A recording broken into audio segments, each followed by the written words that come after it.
Hello বন্ধুরা, আমি কৃষ্ণা। আমি কলকাতা থেকে বলছি। আমার নতুন একটি মিনি ব্লগ এখন থেকে শুরু করছি। তো আজকে দেখো, আমি মেয়েকে স্কুল থেকে নিয়ে চলে এসেছি, দিয়ে মেয়েকে চেঞ্জ করিয়ে নিচ্ছি, দিয়ে আজকে রান্নাবান্না করে আজকে সন্ধ্যাবেলা মেয়েদের নিয়ে যাব একটু রথের মেলায়। আর রথের মেলায় গিয়ে কী করলাম সবটাই তোমাদের সাথে শেয়ার করব। পুরো ভিডিওটা দেখো, ভালো লাগলে লাইক কমেন্ট ফলো করে পাশে দেখো। এটা আমার নতুন ফেসবুক পেজ, তোমরা একটু পাশে থেকে ভালোবাসা দিও, যাতে আমি তোমাদের ভালোবাসা একটু এগোতে পারি। আর তোমাদের ভালোবাসা ছাড়া তো কোনো কিছুই সম্ভব নয়। তো দেখো, আজকে বাড়িতে আমি পুজো করে নিলাম, যেহেতু আজকে রথ, তো জগন্নাথ আছে বাড়িতে, তাই আজকে মেয়েকে নিয়ে আসার সময় একটু ফুল মিষ্টি কিনে এনেছিলাম, দিয়ে পুজো দিয়ে নিচ্ছি। তারপরে যাব রান্না করতে। আর আজকে বাড়িতে রান্না করব নিরামিষ খিচুড়ি। আর খিচুড়ির সঙ্গে কী কী রান্না করি সবটাই তোমাদের সাথে শেয়ার করব।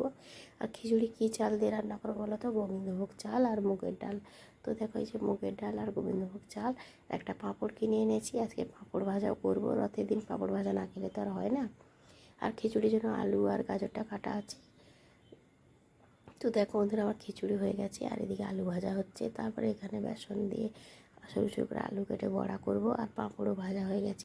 সত্যি ভগবান চাইলে সবই সম্ভব। বাড়ি থেকে যখন বেরিয়েছিলাম তখন আমি ভাবিনি যে আমি এখানে এসে পুজো দেওয়ার সুযোগ পাবো। তো দেখো, আজকে সন্ধ্যাবেলা চলে এসেছি 7:30টার সময়, দুই মেয়েকে নিয়ে, তোমাদের দাদাভাই আর আমি চলে এসেছি রথের মেলায়। আর এই ঠাকুরপুকুর বাজারের কাছে বড় রথের মেলা বসে। এটা কিন্তু আমরা প্রথমবার এলাম এই রথের মেলায়। এর আগে আমরা চেতলার মেলায় গেছি রথের মেলায়, তারপরে গেছি কসবার রথের মেলায়, কিন্তু এটা আমি প্রথমবার এসেছি ঠাকুরপুকুর বাজারের রথের মেলায়। আর এখানে এসে দেখছি রাস্তার দুপাশে দুটো রথ আছে। এই যেমন একটা রথ দেখছো, তো আমরা একটু ভিডিও তুলে নিলাম, আমরা দেখতেই পেলে রথটা কত সুন্দরভাবে সাজিয়েছে। আর এখানে সবাই পুজো দিচ্ছে, তাই আমি আর তোমার দাদাভাই চলে এলাম মিষ্টি কিনতে, যে আমরাও পুজো দেবো। আর বাড়িতে তো আমরা আজকে খিচুড়ি নিরামিষই খেয়েছি, অসুবিধা নেই। তো তারপরে দেখো, মিষ্টি কিনে নিচ্ছি এই কাকার কাছ থেকে। তারপরে 3টে মালা নিয়ে নিলাম ঠাকুরকে দেওয়ার জন্য। তারপরে আমার ছোটো মেয়ে বলছে, মা আমি পুজো দেবো। তাই জন্য ওর বাবা দেখো কাঁধে উঠিয়ে নিয়েছে, ওকে দিয়ে পুরোহিতের হাতে প্যাকেটটা দেবে, কারণ ও ছোটো যেহেতু। আর প্রচুর ভিড় হয়েছে, সবাই পুজো দিচ্ছে এখান থেকে নিয়ে। সত্যি এটা কিন্তু বেশ ভালোই লাগলো, জগন্নাথ দেবের কাছে পুজো দিতে মানে সুযোগ পাওয়াটা এটা ভাগ্যের ব্যাপার। আমি তো খুব খুশি যে আমি জগন্নাথ দেবের কাছে আজকে পুজো দিতে পারলাম। তো যাই হোক খুব খুশি হলাম। তারপরে দেখো আমার মেয়ে দিয়ে দিল। তো এই দেখো, আমাদের মালাগুলো পরাচ্ছে ঠাকুরকে। এই দেখো, ওনাকে বললো পরিয়ে দিতে, এই যে পরিয়ে দিচ্ছে। আর এদিকে দেখো, পুজো দিয়ে মিষ্টি দিয়ে দিচ্ছে। হয়ে গেল পুজো দেওয়া। এবার মিষ্টির বাক্সটা দিয়ে দেবে আমার মেয়ের হাতে। এই দেখো, দিয়ে দিল। তারপরে দেখো, আমরা এখন রথের দড়িটা একটু টেনে নেব। সবাই এখানে পুজো দিচ্ছে, আর এদিকে দেখো আমার মেয়ে ভিডিও করছে। তো সবাই এবার একটু প্রণাম করে নিই জগন্নাথ দেবকে। এই দেখো, আমি এবারে একটু প্রণাম করব। তো এই দেখো, দড়িটা প্রথমে একটু টেনে নিচ্ছি, নিয়ে এবার আমি প্রণাম করে নেব। তো আমার মেয়ে, তোমাদের দাদাভাই সবাই রথের দড়ি টেনে সবাই প্রণাম করে নিচ্ছি, নিয়ে ওপারে একটা রথ আছে, ওই রথটা দেখতে যাব। তো প্রথমে পুজো দেওয়া হয়ে গেল, তারপরে আমাদের সবার রথের দড়ি টেনে প্রণাম করা হয়ে গেল। এই দেখো, ছোটো মেয়ে দড়ি টানছে। এই সিস্টেমে বেশ ভালোই লাগছে কিন্তু।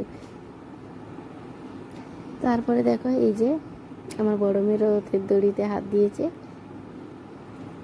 ভাবো তো, রথের উপরে পুজো হচ্ছে, কি সুন্দর না? ওখানেই পুরোহিত, ওখানে ঠাকুর, বেশ ভালো লাগছে। তারপরে দেখো, এপারে চলে এসেছি।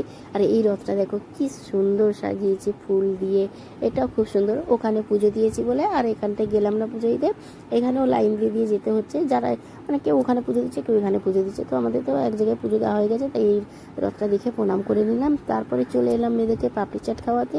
আমার ছোটো মেয়ে পাপড়ি চাট খাচ্ছে, বলছে আমি প্রথমবার খাচ্ছি। কিন্তু দেখো বন্ধুরা, ও কিন্তু পাপড়ি চাট এর আগেও খেয়েছে, কিন্তু তখন অনেকটা ছোটো ছিল, তো তাই ওর মনে নেই, ভুলে গেছে। আর আমার বড় মেয়ে তো অনেকবার খেয়েছে, ওর মনে আছে, কোনো অসুবিধা নেই। তো একটা পাপড়ি চাট কিনেছি, ওরা 2 বোন খাচ্ছে, তাই আমি একটু ওদের কাছে ভাগ বসিয়ে দিলাম, আমিও খেয়ে নিলাম। তারপরে চলে এসেছি, দেখো মেয়েরা এই যে কী সব কোরিয়ানের ছবি নিচ্ছে, কি বলবো। তো যাই হোক, আমি তো এখন ভয়েস ওভারটা দিচ্ছি। আমার ছোটো মেয়ে কিন্তু আমার মুখটা টিপে ধরছিল, জানো তো। তো আমার বড় মেয়ে এখন বাছাই করছে কোনটা নেবে, কী সব বলছে। আমরা ছোটোবেলা আগে মানে সিনেমার হিরোইনদের ফটো নিতাম, বা ঠাকুর দেবতার ফটো নিতাম। আর আমার মেয়েরা দেখো কার ফটো নিচ্ছে। তো এইগুলো নাকি 60 টাকা করে বলছে। আমি তোমাদের দাদাভাইকে বলছি, 60 টাকা দিয়ে এগুলো কিনে দেবে? হ্যাঁ, তোমার দাদাভাই বলছে, নিক তো, বাচ্চা একটু খুশি হবে, মেলায় এসছে। তো যাই হোক, তোমার দাদাভাই দিচ্ছে কিনে। তো তো এটা কেনা হয়ে গেল। এখন আমরা যাব একটু জিলাপি গজা বা চানাচুর টানাচুর কী গরম গরম ভাজছে সেগুলো একটু দেখি কেনার জন্য। তারপরে আমরা, হ্যাঁ, এদিকে আবার আমার ছোটো মেয়ে বলছে যে ও নাকি আইসক্রিম খাবে। তারপরে যে তোমার দাদাভাই আইসক্রিম কিনে দিল, তো এখন আইসক্রিম খাচ্ছে। এই যে ওরা তিনজন খাচ্ছে। আমাকে বলছিল, আমি বললাম না খাবো না, আমার একটু ঠান্ডা লেগেছে, সর্দি সর্দি, তাই জন্য আমি আইসক্রিম খেলাম না। তো ওরা তিনজন আইসক্রিম খাচ্ছে। তোমাদের দাদাভাই আবার এটা খাওয়ার কথা বলছে, বললাম না আমি খাবো না, এগুলো আমি খাবো না, ঠান্ডা জিনিস। তারপরে দেখো আমরা ওখানে চানাচুর কিনে